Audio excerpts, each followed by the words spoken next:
Welcome to the Employee Safety Podcast from AlertMedia, where you'll hear advice from experienced safety leaders on how to protect your people and business. I'm Peter Steinfeld.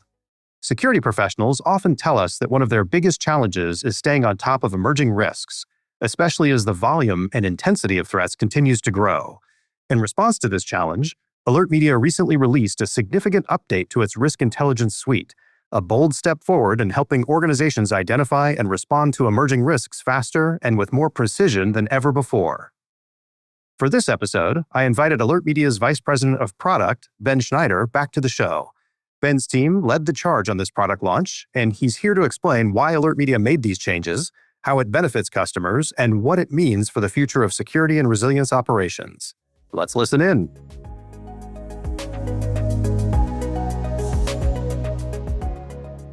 Ben, welcome back to the show. Thanks for being here. Thank you, Peter. It's good to be back. All right. Well, let's start at a high level. What exactly did your team release this week? So our team has been focused on a whole new set of capabilities around threat intelligence, and it is at several different levels. And it's how to bring an additional level of efficiency, workflow organization for people to manage the additional set of threats that are coming in, but also a wider set of intelligence information they can draw from. And those two things go together. We're giving you access to more data, more intelligence that's relevant to your organization, and the ways to manage and harness that so you can triage that information and act on it quickly. There's several different pieces of that, but that's been the focus as we expand our threat intelligence footprint significantly. So what that looks like is we've launched 3 new capabilities inside of our threat intelligence suite. The first of those is real-time signals. So what this does is it complements our existing verified intelligence that comes from our global intelligence team all across the world, 24/7 monitoring for major events.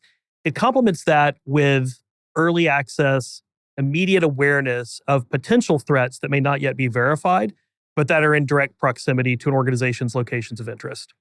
So this gives them a more immediate view of those things that could potentially be a real threat that they need to act upon, and give them that earliest awareness possible. The second piece of that is threat management. So with all of this additional information coming in, you need the ability to triage that. Not everything is something that is valid. Not everything is something that an organization needs to act on.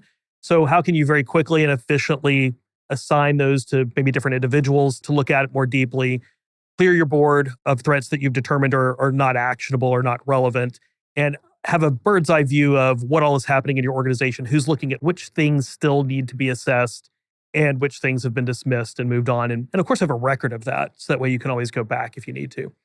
The third component of that adds a whole new element of threat intelligence and really elevates the risk information that an organization can attain.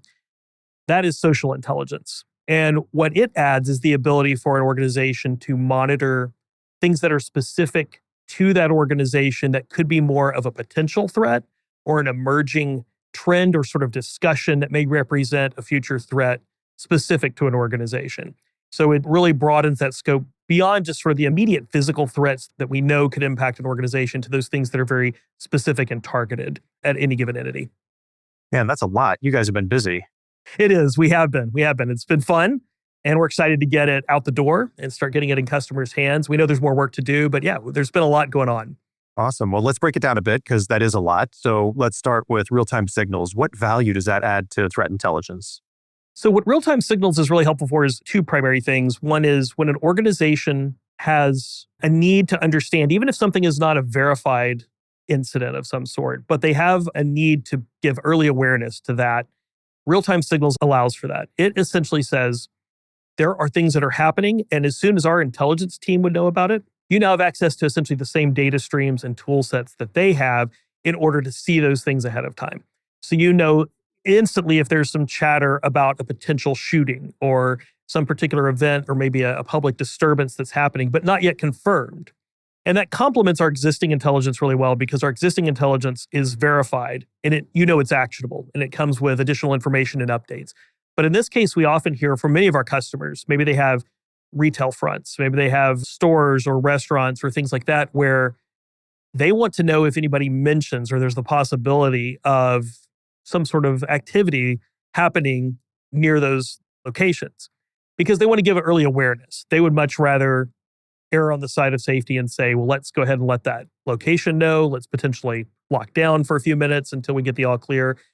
However, that organization wants to handle it is up to them, but it gives them that ability to have that awareness right away and take the appropriate action or monitor it as appropriate and see if there's additional information that comes out later from a confirmed, verified authority. So that's one really big benefit of adding real-time signals. The other one is a lot of times there's things that organizations want to know that may be relevant to them, something that's happening nearby, but it's not necessarily a threat to the general public. Maybe it's lower level crime or it's cars broken into, but it was on the premise of that organization's office. They want to be aware of that because there's potentially maybe a trend or things that they're monitoring for their office, for their parking lot, for the safety of their employees that are relevant and they would want to make them aware about. So this basically gives them instant awareness of those sort of things so they can take action appropriately and plan ahead as much as possible whenever there's something developing. The other thing you mentioned that we're releasing is this concept of threat management. So you have all these signals coming in, and that's great, but you need to be able to work them through to disposition in a really succinct way. So tell us more about that. How does threat management help an organization better work through all these threats that they're receiving? Yeah, I think one of the most common things is that everybody wants that information, but then you're presented with the challenge of how do I manage and track whether I've looked at something, whether we're acting on something, whether somebody else needs to take an additional deep dive on this before we assess how we respond. So what threat management does is it gives you that ability, right? How do I triage this information that's coming in? How do I dismiss the things that obviously are not relevant or that we're not going to take action on or that have no impact so I can keep my board clear? That's a key part too. But then it also allows me to focus on those things that are more important or that need additional set of eyes. And I can now delegate those, assign them to other individuals. I can track a status for them. And then I have a view of all of that in real time. So I know here are the items that are open and we haven't looked at. Here are those that we've dismissed. Here are those that require some additional investigation. And even things, if you're leveraging other parts of the AlertMedia product, like say incident response or our emergency mass communications capabilities, you can say these are the things that we're acting on and we're opening this as an incident or we're triggering off communication to the organization about this. So it allows you to track that essentially full life cycle of something pops into your view. I've seen it, I've assessed it, and I'm taking the appropriate action or dismissing it accordingly. So we have human vetted intel, we've got real-time signals, and then social intelligence. Tell us more about that. How does that complete the picture? Yeah, so social intelligence really brings it specific to an organization. And our other forms of intelligence are specific in forms of location. What places do you care about? What things are happening near the places that you care about?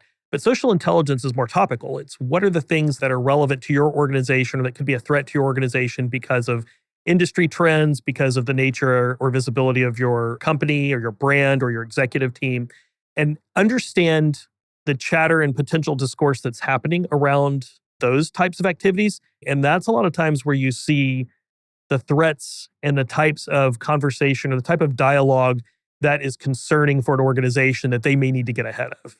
And that's what social intelligence brings. It allows monitoring of those sorts of discourse that's happening around an organization so they can get ahead of it. They can be aware if their brand is being targeted, their company, or say their executive team, and take appropriate action accordingly because they can see this coming from days, weeks, months ahead of time rather than just having to react to an incident in real time. A lot of organizations already do social listening, but I would think it's maybe more from a marketing perspective, maybe a brand awareness. How is what we're doing different? Why would you still need it? Yeah, that's a really good point. There's a couple of ways that we're really focused on this that are different than more your traditional social media brand monitoring. The first is that it's integrated with our platform. And so similar to the other threat management capabilities we were talking about, if you need to enact organization-wide communication about something, or you need to elevate this to an incident, and you're leveraging those products and capabilities within AlertMedia, they're seamlessly integrated. So there's a big component of how this feeds into the threat management workflow, incident response, communication, all those different pieces that are tied together. So that's one difference. But more specifically to the actual intelligence component, we have really focused our platform on understanding risks to organizations, where a lot of those other monitoring tools are more maybe sentiment, potential promotion and such that's happening. And you may get some of those risk signals, but they're not honed for that. And they're really looking for where you have critical mass of conversation or dialogue or discourse about a brand. We have focused in two ways on the threat component of this. And one is by the sources that we're focused on. And two is by the way we've really honed our AI and the technology that's analyzing all of this information. So with our experience in threat intelligence, as well as with other expertise that we brought in, we have the ability to understand what do threatening conversations look like. They're not just necessarily certain words. It's more looking at a trend over time. And is the dialogue getting more violent, more hateful in the nature of how it's evolving? There's signals like that aren't just points in time. And our intelligence is focused on looking and monitoring for those sort of things. And the other piece of that is, again, the data, the actual sources that we're looking at that extend into those sort of more corners of the web where not as many bright lights are shown. If you think about it from the standpoint of how TV evolved, I was about to say going back 30 years, then I realized I'm dating myself. I got to go back 50 or 60 years. You had your big three networks, and pretty much all the content ran through those. Maybe a few local affiliates here and there and things like that. You had the evolution of cable and satellite television, and now, of course, streaming, and everything is very decentralized. And so you get a lot of very focused content. And social media has kind of evolved in that same way, just in a much shorter time frame. Rewind 10 to 15 years, we had a few social networks where all of that conversation was happening. But over the last decade, that's evolved and broken apart into a lot of other areas where there's more focused conversation, or there's an attraction by a certain demographic or a certain point of view. And people are gravitating towards those platforms to have a different type of conversation. And the reason that's important is twofold. One is those large social media platforms, despite how good of a job you may think they do or don't do, they put a lot of effort into moderating and making sure that the type of conversation and content that is being posted meets certain thresholds, that there's not disinformation being shared and distributed, and that things are accurate as much as possible. It's always going to be challenging in those realms. But in these other areas of the web, that's not happening. It is completely unmoderated. And so the types of things that get posted and said and the content you'll see, the data that comes from that is very eye-opening in terms of the things that people are planning. So we've focused really on those data sources, nearly 50 different types of social media sources and other types of platforms that pull in that content that is focused in those areas. Can you give us an example of how an organization might use social intelligence? Yeah, absolutely. So we'll start with one which is most common, which is executive protection. As most people are aware of the past year, there's been an increasing number of incidents where executives that either themselves are high profile or their companies are high profile for one reason or another have been targeted. These attacks and the signals around these attacks can be found in early conversations and the types of posts that individuals are making. We know that in general about all sorts of activity and crimes and things like that happen where somebody's been targeted, we find after the fact sort of their trail online.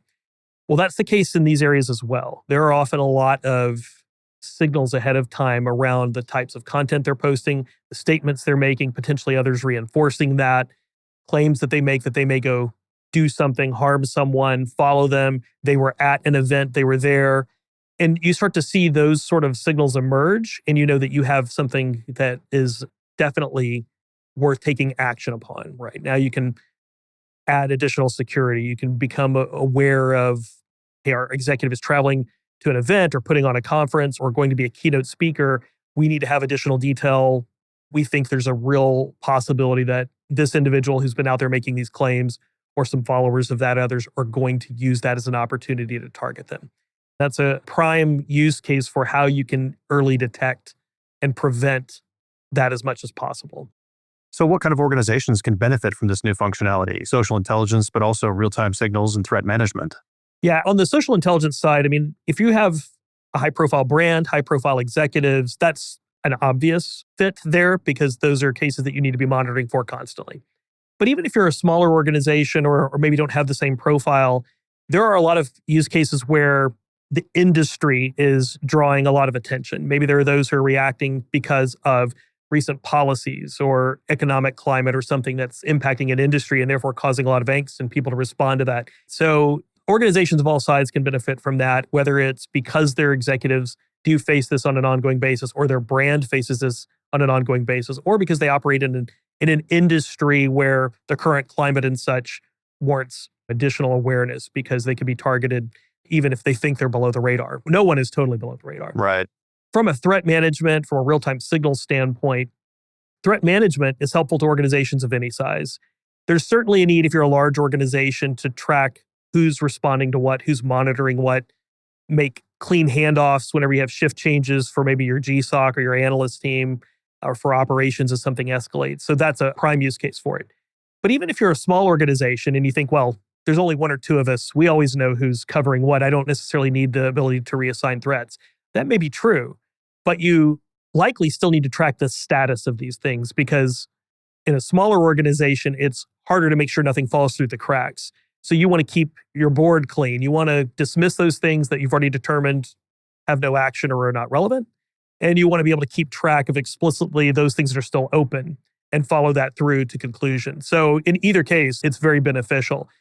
For real-time signals, any organization that feels the need to have not only verified, confirmed intelligence, but awareness as soon as possible that something is potentially a threat would benefit.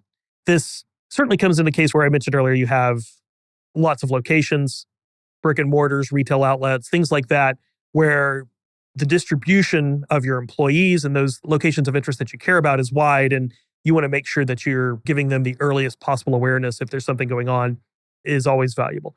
But it's also useful for organizations who have teams that are verifying and taking action on other potential threats that an organization is constantly assessing. So over here, on one hand, they know we've already activated our action in response to these things that are verified, but we have a big footprint, or we have a lot of concern because we're in a high-risk location.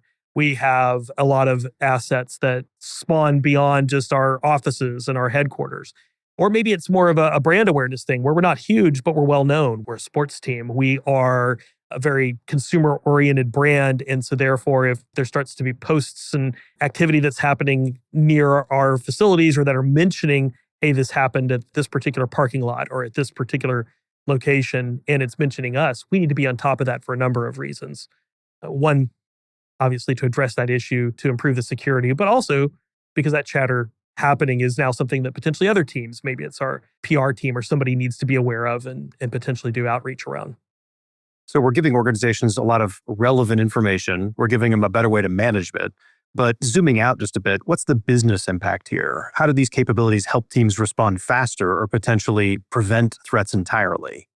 There's a whole host of impacts that happen, as we know, from any particular incident that can escalate. We have safety implications for employees, safety implications for potentially your own customers or patrons. You have business disruption. All of those things are still true in these cases. Those have been true for our vetted threat intelligence and a big focus of that. So all of that is just now expanded, right? Because there are more threats coming at us from all angles every day.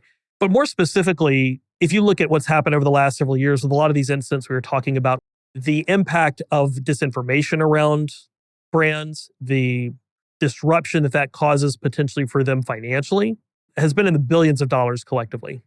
There are numerous incidents that have happened at various different levels for organizations where people are perceiving some untruth to be true and they're stop buying at that store, or they perceive there's a safety issue and they stop going, or it causes a stock impact. So there's financial implications in addition to the safety implications.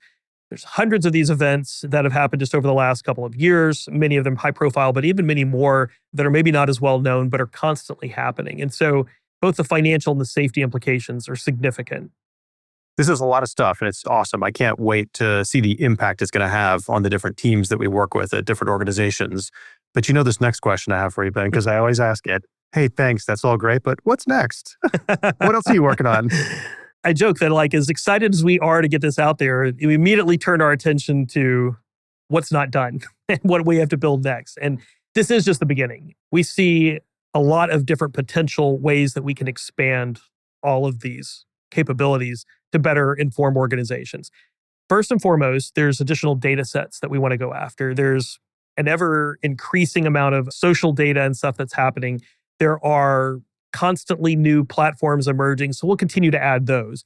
There are also things that are very specific to industries that can provide intelligence that would be helpful for different verticals or different segments of customers. So we'll continue to expand in those ways. There's also the intelligence to better understand the footprint of an individual, maybe who's creating discourse or making threats online, so you can understand that as well. And whether or not this is someone who just says a lot of things with little action, or whether or not there's a reason to believe that this is valid and should be taken seriously. So those are things we'll continue to add from a data standpoint. There's a lot more that we're going to do with AI and how it can help you understand what you should be monitoring that you maybe aren't thinking about.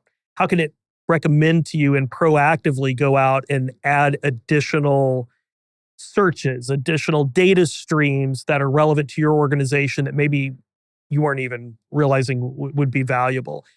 We're expanding a lot of what we're doing across the product to make it easier to get going faster, and AI is a big part of that, but also to make sure that the data you're getting is focused. So that also means an analysis layer, reporting and information that you can see around all of these various different types of streams and what is most relevant to you so you can make a quick assessment on where to put your attention. So those are some of the capabilities that we're focused on. There's always a request to have more flexible and different types of notifications, different channels at which I can deliver those, different intervals at which I can receive that information. So that way I can sort of prioritize which things I want to know about right away, which things I want to know about on a daily basis.